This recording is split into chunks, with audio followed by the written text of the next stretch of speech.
You're such an asshole. We got a sad request because I don't think you're going to like my conclusion. But the conclusion is reality. And where the hell did I have it? I just had it here a second ago. It was here. There we go.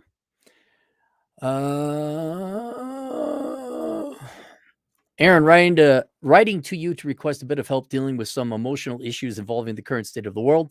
I've been following your content and work for quite some time. I agree with pretty much all of your principles on topics such as minimalism, personal finance, decursa, etc. However, there is one issue I'm having trouble with as time rolls on, and that is how to enjoy the decline. I think you have mentioned in the past that you are an uncle to a few nieces and or nephews. That is wrong. I am not an uncle. I am the best world champion uncle to some very fortunate nieces and nephews. I'm the same. I have no children of my own, yet I have plenty of young nieces and nephews who I love and care for deeply. Most recently, my baby sister gave birth to a little boy.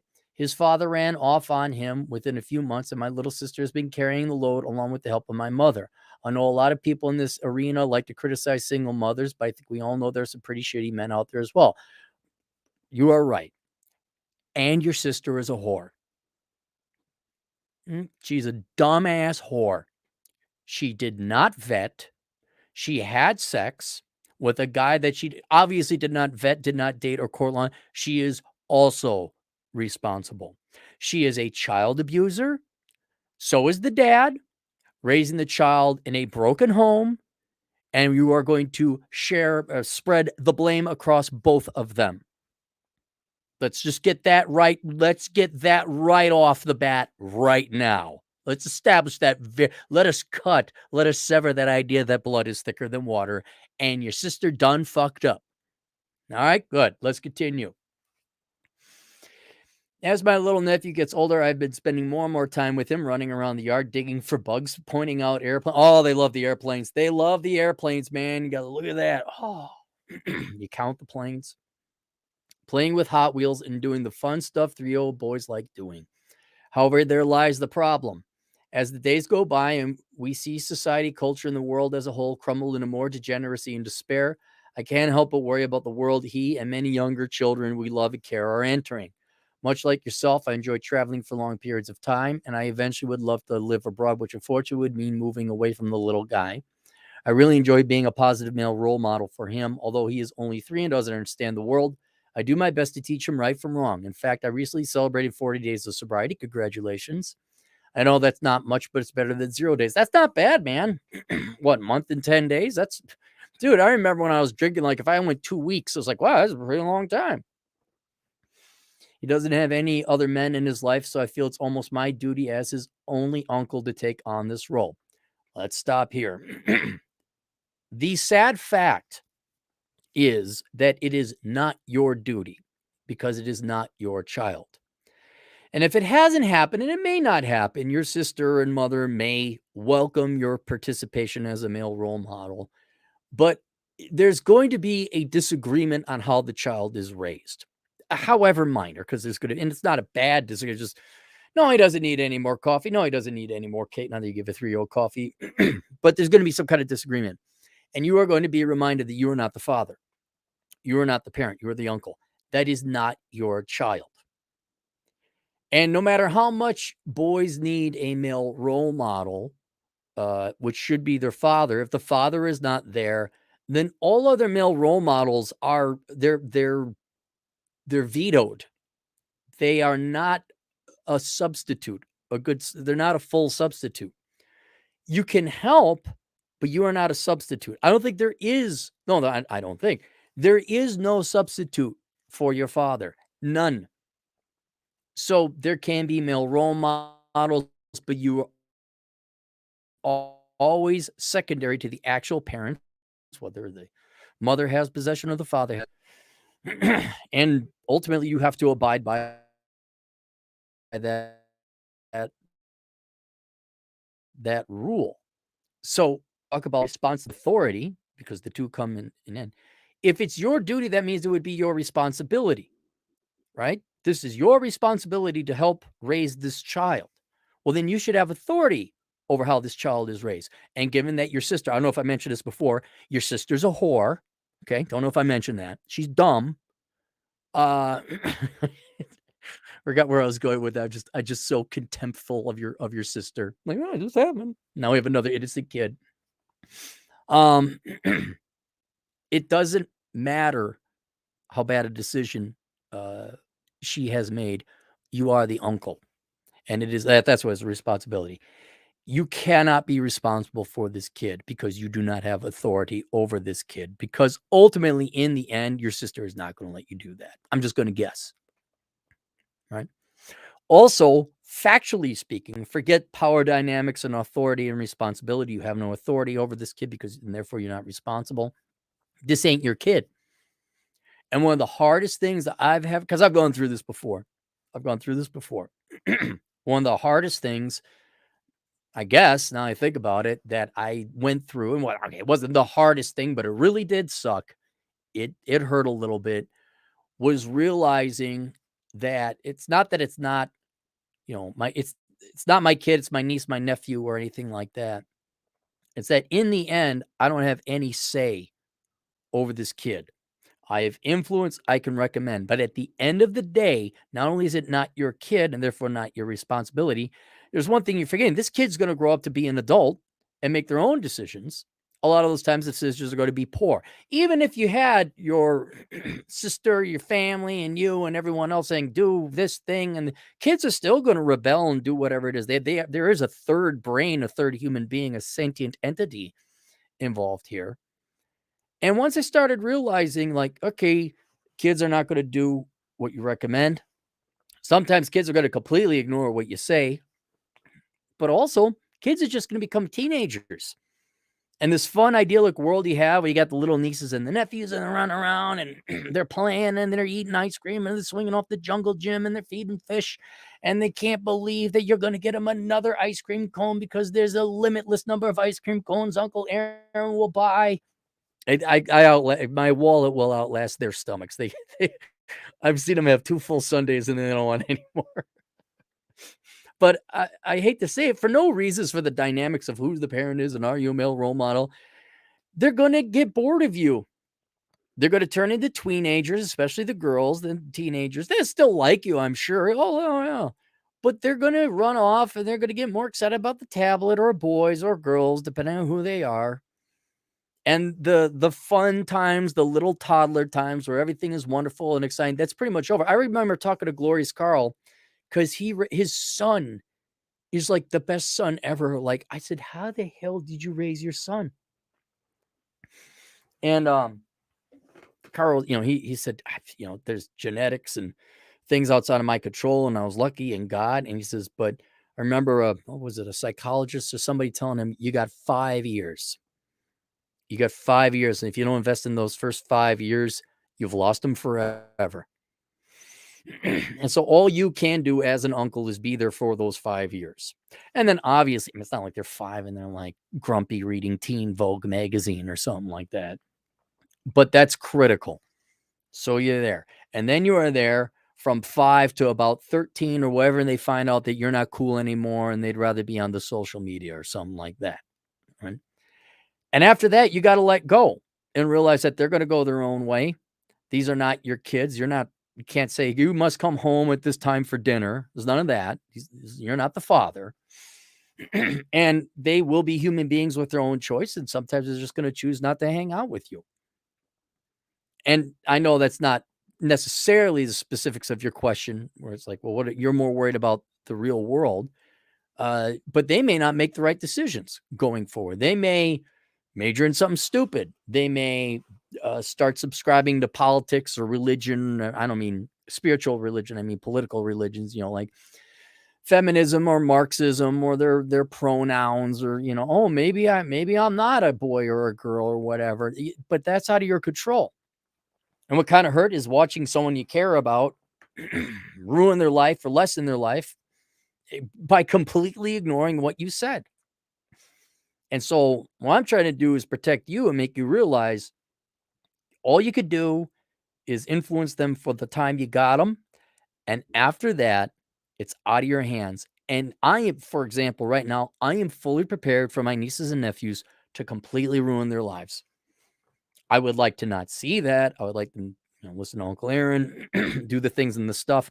But I am for the here and now, and I'm enjoying them while they're little kids, right? While they're excited about things, knowing damn full well either, the teachers, the environment, marketing, corporations, Democrats, even their parents, not to accuse their parents of anything, are going to send them down the wrong way or give them bad advice, not out of malice. Well, the Democrats and marketing certainly out of malice, but not necessarily the parents, but naivete. And these kids, yeah, they got an uphill battle. Absolutely. Absolutely. And boy, I wish they do the right, but it is outside of your control. And I think, what was it? A kid's social network is the number one determining factor where they end up. Like, their friends, by the time they're in middle school or whatever, their friends have more influence than their parents, probably because they're sick and tired of listening to their parents all the time. Friends are new.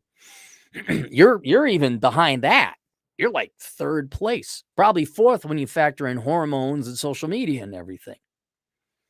And so I'm just telling you, prepare yourself now for every single one of your nieces and nephews to suffer and fail in life. Because if I'm going to be perfectly honest, that's how they're statistically likely going to be. And it is not your fault. It will not be your fault. It will not be your responsibility. Well, it's not your fault because it's not your responsibility. And the only thing you can do is influence them now, help them out now, be the good uncle, teach them right and wrong, teach them ethics and principles, and kind of be in it for yourself. Like, enjoy the time you get to play crazy Uncle Bob. His name's not Bob. And then they will become their own people and they will go, and then it's outside of your control. And so I would start backing off on this. I gotta have no, because it's not real. You are not responsible for these kids, and you are not. You wield much less power over your nieces and nephews' outcome in life than you think. It really is determined more by their teachers and their friends. Even more powerful than I think I did the numbers once. I think teachers spend 3 times the amount of time with their children than the parents do, because parents, let's just admit, don't love the children that much. That's why I just randomly pick people like, oh, he left. Oops. How many red flags does this guy have? That's what I want to know. How many red flags? Really enjoy being a positive male role model for him, although he's only 3. He doesn't have any other men, so I feel it's almost my duty as his only uncle to take on this role. You should participate as much as you can. It is not your duty. It's something that you should do. Duty indicates responsibility. So be there for the kid. Absolutely. Trucks, play in the dirt, fish, girls are icky and gross, that kind of thing. And as a resource going forward, especially when he hits puberty, always be there. Never be outside of his life. I'm just saying the day is going to come. There's a chance he's going to go the other way. I don't mean sexually. He's just not going to listen to you anymore. So I was wondering if you have any tips to help deal with this kind of emotional stress. Well, stop stressing yourself about it. Do what you can. Stoicism is what you should practice here. You will do your best until the kid don't listen to you anymore. And after that, it's out of your control. So you should have no stress after this. The hard part will be letting go. No doubt you love them very much, but I don't know. Maybe I don't know where this thing, things ought to go a certain way. These things shouldn't happen. I don't know. I abandoned that like in my late 20s, early 30s, where I don't know. I rarely got what I wanted. Like, when it was outside of my control, things rarely went the way I wanted them to. Because you're not the nexus of the decision or why the decision is being made. And so if you could get to that level of indifference and callousness, not saying being inhuman, but you've done your best, that's it, to become that stoic, then the emotional stress would go away. If you had these same feelings regarding your young people in your life, I did have much more of an emotional concern and worry and stress about them. I did. Then when a couple went the wrong way, I stopped because it's dumb to worry about things outside of your control. I absolutely love my nieces and nephews. I spoil them rotten. I am here to enjoy them while they are That's so yeah, and I do worry, like, oh god, forget just the nieces and nephews. I worry about all the young people. Like, not that I love them or care about them, but like, man, I would hate to be a 10-year-old kid now. Going into the future now where all the adults make it that it's more important, like what your skin color is and what your genitalia is and what your pronouns are instead of whether or not you do something worthwhile in life. I mean, I can't imagine what it's going to be like to be a 10-year-old girl. Like how much anti-male propaganda has been shoved in in your little brain there, and how much hate has been spewed on little 10-year-old boys by now. I and what it's going to be like when they're 20, I can't imagine. I feel very bad. And not to mention you're going to have like a not even a functionally socialist society like Sweden or Norway or Europe in general. You're going to have this dysfunctional Orwellian nightmare where it's like, oh my God, yeah, if you're not a lesbian black female, well, then you in this hierarchy and like all the products and the advertising and society's like, oh, are you using your pronouns? I mean, it's a nightmare. I can't imagine. Hopefully, I'm dead by that time. Yeah, I worry about that, but I don't control it. So I invite the nieces and the nephews. Hey, you want to come to South Dakota and look at some buffalo? Because that's all there is. How do guys like us deal with situations like this? Cherish them while you have them. Is it even really our responsibility? No, it is not. I would like to think so. Well, you're wrong. It's not your responsibility. It's the dad's If anything, I'd go find the dad. That's what I would do. Go tear after the dad. Politically speaking, my sister is liberal. Oh, shocking. Shocking. Oh no. Another Democrat single mom. Oh, whereas I'm more right leaning. You're gonna Captain Save-A-Ho your own sister, huh? I don't think she would ever willingly subject him to degeneracy. I don't think so either. I mean, she did bring him into a broken home, right? She chose the wrong guy. I don't think she's malicious. She's just dumb. Just makes bad choices, with the first choice being the wrong father. I guess in a way, the kid kind of needs you there in that regard. But who knows what happens once she drops him off at the first day of school? You got it. You got it. Swear to God, if I ever see a drag queen twerking in front of him, I'm going to absolutely lose my mind. Not your kid. I get it. I understand if your little 5-year-old nephew and there's some drag queen twerking in front of them. I would even draw the line like they're teaching them about gender and girls and boys are icky or and patriarchy at 5. It's like I'd be like, get the kid out of the school. I can't say what I would do, and I am pro gay trans rights. Absolutely, it's just like no, the kids leave them alone. But I'd just be like, do you remember that time they used to have drag queen twerking in kindergarten? Do you remember that one school that tried it that one time and then the thing happened? And they said, "Oh, maybe we ought to wait." Not because it's in the best interest of the kids, but because of the event, because of the occurrence that happened. Yeah, they stopped that right quick now, didn't they? Um, yeah, you're gonna lose your mind. Yeah, man. But okay, here's another thing. Remove blood from it. I know these are your nieces and nephews. What? There aren't other kids that face even worse things like child slavery in Africa. A lot of bad things are gonna happen to a lot of innocent people, kids especially. I mean, the movie, um, Sound of Freedom, you know, uh, uh, forcible copulation slaves of children. Gotta be careful what to say there. That's despicable. It's a way worse scenario than your nephews and nieces are in without their father. But are you gonna worry about them? You can't worry about everybody. Bad things happen to good people and innocent children. Sometimes it's children that happen to be related to you, and there's not anything you can do about it unless you're willing to go to jail.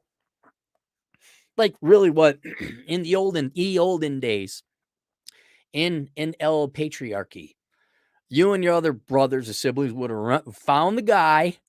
There would have been a shotgun. And you probably would have beaten the crap out of him and, like, more modern, like, you're gonna pay alimony or a child support or something. You would have. That's what happened. Well, we can't do that. No. Because, well, women don't need no man, fish, bicycle, and the laws in the divorce court now reflect that. Not to mention fiscal policy at state and federal levels. With your sister is going to get a tonnage of taxpayer money for her mistake. So a little bit different now. But you cannot take these actions or matters into your own hands. You absolutely cannot. What you can do is say, did the drag queen scare the hell out of you? Yeah, you should look out for those people. No, they should not be. And that might open up a conversation. But why do my teachers want me to see this? Is it because your teachers love politics? You don't even have to explain the concept of politics more than they care about you. I mean, you could also make they want you to understand that there are different types of people beyond men and women. Sometimes they're called gay, and that's fine. And you should treat them as normal people, but they're trying to show you that early on so you don't develop a bias against them because they're different from you. But it's wrong to introduce that at somebody your age. You should just be playing with trucks and being yourself, not worrying about such things. And it's a good conversation to have. The adults are mentally ill, the adults are insane, and the adults are stupid. And no, it's not right you don't have your father. You have every right. Yeah, your father's a bad person. Your teachers are bad people. Absolutely. They're lying to you. They are not telling you the truth. And you can inoculate them, once there's a little bit of doubt cast in a kid's mind, they'll be able to pick it out. I mean, not to bore you, but my stepdad, he pointed out, like, wouldn't it be nice if we all had childcare for all the high school girls that had kids? And I'm like, yeah, it would. What's wrong with that? He's like, well, who pays for it? I'm like, what do you mean? Well, you're gonna have to pay people. Who pays for it? I don't know. He's like, the taxpayer. Well, that's not fair. And it took that without him, I wouldn't be where I am now. It just took that one simple observation. So you can do that. You can cast the doubt. You can inoculate or vaccine or defend or lay down the philosophical thought and empirical thought, true, genuine critical thinking skills to the kid. Like, yeah, that's wrong. And that will stick with the kid. So maybe, but after a certain time, they're not going to listen. And I could be wrong. Maybe they would listen for the rest of their days. Oh my gosh, you're the dad I never had. Cool, great. And that would be ideal outcome, but be prepared for it not to be that way.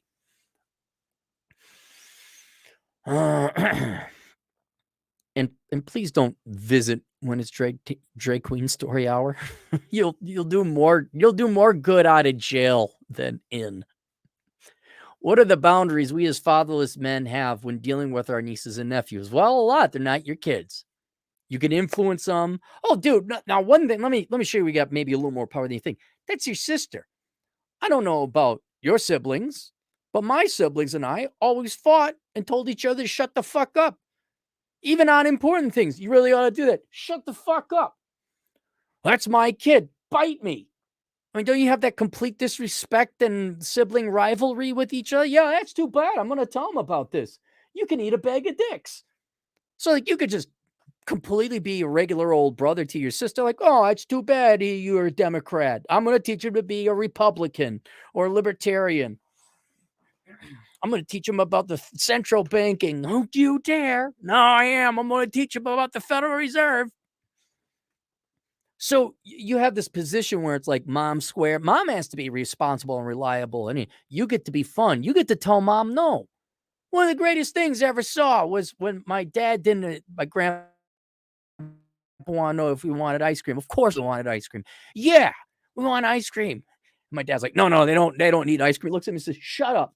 I was like, wow, he just vetoed my dad.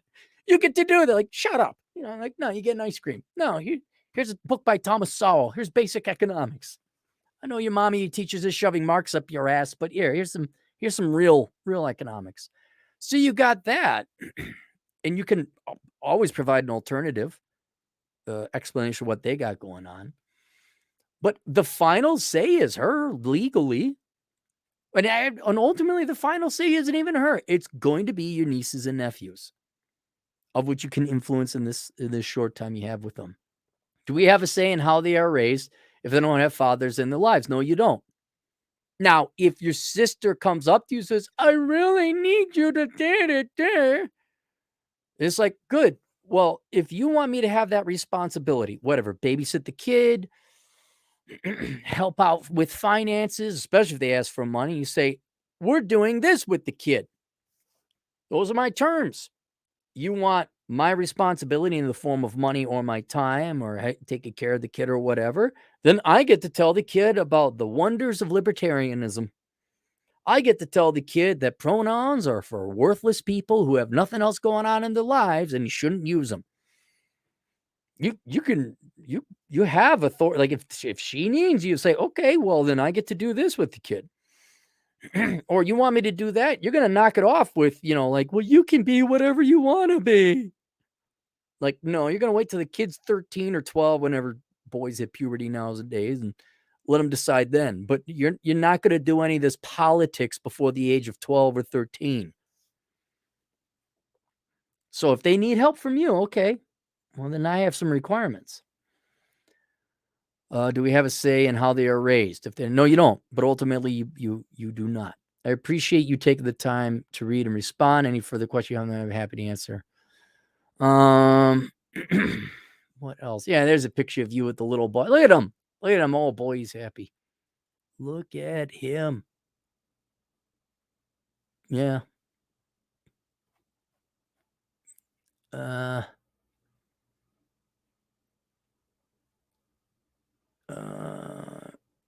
Oh yeah. Well, just so you know, he's a white male, so he's going to absolutely be treated like shit in the public schools and by society. So you gotta prepare him for that. Yeah. I mean, there's a ton of stuff. Here's I talked to Terrence Pop about this on a slightly different topic. Do as much as you can so that when the kid fails, or if the kid fails and goes the wrong way, it's not your fault. You don't have any regret. You did your best. So that's what I recommend.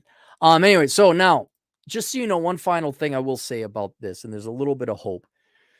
The reason even this thing exists that we do here, this red pill community and all that, the number one reason, the main road that these boys come in on is their sex drive. So if your nephew or nephews are straight, and they may not be, which is fine, you support them anyway, but 9 out of 10 times they're going to be straight. Your sisters and your mom aren't going to give them obviously female skewed advice because they're females. It's not like they're malicious. It's just going to give them skewed advice, and it's only going to partially functionally work. It will be wrong their teachers are going to give them the absolute wrong advice about everything. And what will happen, even if they choose the wrong path early on in life and ignore all the advice you give them, inevitably their desire to get laid and their failure with women, which will be guaranteed, and their failure at life will drive them to start searching for answers on the internet. And I guarantee you one thing, why can't I find the girls? How can I get laid? It's almost a guaranteed ticket they're going to end up in the red pill community. And if not me, they'll find Rolo. And if not Rolo, they'll find Rich Cooper. If not Rich Cooper, they'll find Roosh. And if not Roosh, they'll find someone. And they will access this information on the internet. So they will not be as lost and confused as we were back in the 90s and the early aughts. So that is something that will inevitably bring them here. But they are going to have to travel and wander in the desert a little bit in their teens and their early 20s until they wake up and figure it out. Now, they may become true believers and become committed leftists and, I don't know, think that being an ally and supplicant and noodly arm is going to get them to girls, and in which case they're totally gone. But I think there's ultimately a little bit of an insurance policy in the male sex drive that they like women, the advice they've been given. And so there might be another opportunity that you can even ask them, like, when like 8, 16, 17, 14, 15, like, how the girls having trouble? And you can say, what's your mom tell you to do? And then you could get them like the rational male, unplugged alpha, bachelor pad economics, a million options, a million things. And I think some of these books that are out there, like Worthless, which isn't about male-female dynamics, but it's about choosing worthless degrees. That right there would be a great introductory book for a 14-year-old boy or girl to show them, like, look, the adults are lying about a lot of things. They're lying about education. What else are they lying about? So that's an example, but you as an uncle could start giving them books at 12. 12's a little young, 13, 14. All right. Another book I'd recommend, I have it linked below, is How Not to Become a Millennial. You have ample examples of older people like, "Do you wanna end up like that? Do you wanna end up like that? Do you wanna end up like that?" You give them that. And then for your own sake, I'd recommend you go get Enjoy the Decline. Insanity is the Future of Wealth, if you haven't already. But the tools and the deprogramming, de-brainwashing equipment is kinda already there in the form of books, and then consequently, they would maybe follow a YouTube channel or something like that. But I think you as an uncle, I wouldn't, like, start sending them to Better Bachelor, where they're jaded middle-aged guys like us, just hold off on that. Wait until their experiences with women warrant it. But you could give them things like Basic Economics, Worthless, um, Unplugged Alpha would be a good one. I think that'd be a good intro about Duck Girlsa. I would say Book of Numbers is too dark, too cynical, too jaded, too early on. I want 'em to have a shot. I want 'em to have a shot at, like, maybe they do find a nice girl. But there are plenty of empirical real world books that are out there that you could give to a 14-year-old boy or 14-year-old girl. Read this, and you got the veto power over your sister, like, "Yeah, your mom doesn't know what she's talking about." "I heard that. Shut up." I'm not saying nor am I no, just so you know, nor am I saying you dethrone her or deauthorize her. Like, do not disrespect her in front of the kids. That's like, "Hey, your mom said do it, go do it. Pick up your room." But if it's arguing over ice cream, they don't need any ice cream. Like, "Here's some ice cream, kid." Yeah, yeah, don't worry about it. She comes out, kid's got ice cream all over their face. "Did you give him ice cream?" Lie. "No, I didn't give him ice cream." "I don't know what you're talking about there, sis." So there you go. All right. Super chat. Vlad Elkins. He's in the same situation. This video hits very close to home for it. Yeah, he's got like Marxist daughter or not daughter, Marxist sister, Marxist brother-in-law, and they live in Portland. And oh my God. And they're self-hating white people. They don't like themselves very much, their child. And oh, he's a male. He's a peen-eyed white male. Ooh, gross. Ooh. Now they like debated whether they should sacrifice it to Moloch. I'm kidding. They didn't. This is all a joke. But yeah, he's got lefty. Chad's nephew has lefty folks, and they're in Portland. That kid definitely needs Uncle Chad. But I tell Chad the same thing. I'm like, well, he gets that much time with Uncle, and this much time with Mom and Dad, and 3 times that with the Portlandic teachers, who are just the best, just the best. All right, that's it. Link to a bunch of books below. Oh, Nonstop Dre. What's up, Dre? $2. Oh, the Lies You Were Told. Ron Clary. That'll be the sequel to Oh, the Places You Will Go. Oh, the Lies You Were Told. I gotta look up that guy. Bunch of hippie, dippy, 90s dopey kids. All right, see you guys later. Toodles.